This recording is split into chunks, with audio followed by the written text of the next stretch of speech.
AITA for not telling my best friend the real reason I'm not at his wedding. I, 29M, was supposed to be a groomsman for my best friend, 30M, as we've been tight since we were kids. This weekend, he's marrying his fiancée, 28F, who I've known since they were dating long distance in high school. At his bachelor party last weekend, we started off at my place and transitioned to bar hopping, and by the end, my BSF was drunk and the guys, all our mutual friends and some of his cousins, were egging him on to do a last kiss before marriage dare. For extra info, IG, I'm not a fan of that custom at bachelors or bachelorettes BC. It honestly makes it look like you're being held hostage to marry the love of your life, plus it's just disrespectful to your partner, but that's just an opinion I have and to each their own, but I knew my BSF shared it too. Still, I figured if I'd be, my BSF wouldn't do it. BC, I know he loves his fiancée very much. To my literal shock and horror, he turned around, grabbed and kissed me, not even a dumb peck, like he actually dipped me and held it for a few seconds until everyone was laughing obnoxiously. I didn't kiss back, I just froze and laughed it off when it finside. Later, I realized I wasn't having much fun anymore and bailed early, taking some of our drunker friends home with me.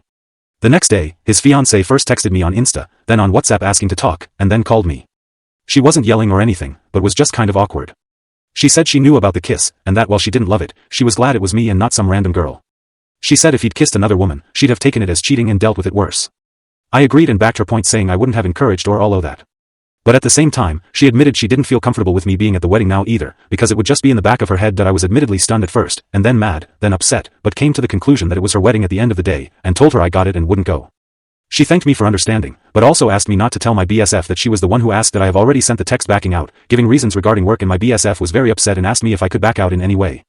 I freelance, by the way, and he knows this, so my lie wasn't a good one, and he went from upset to straight up mad at me for bailing out on his wedding day for work. All our mutuals have texted me in our shared wedding GC and have asked me to reconsider and told me there's no way I'm skipping his wedding for work I myself manage, some being harsher and some passive-aggressive, all very valid. Now I'm stuck looking like the asshole when I was literally asked not to go, and also asked not to say that I was asked not to go. Everyone around me thinks I'm this asshole for prioritizing work over my BSF's wedding, and I honestly know how to navigate.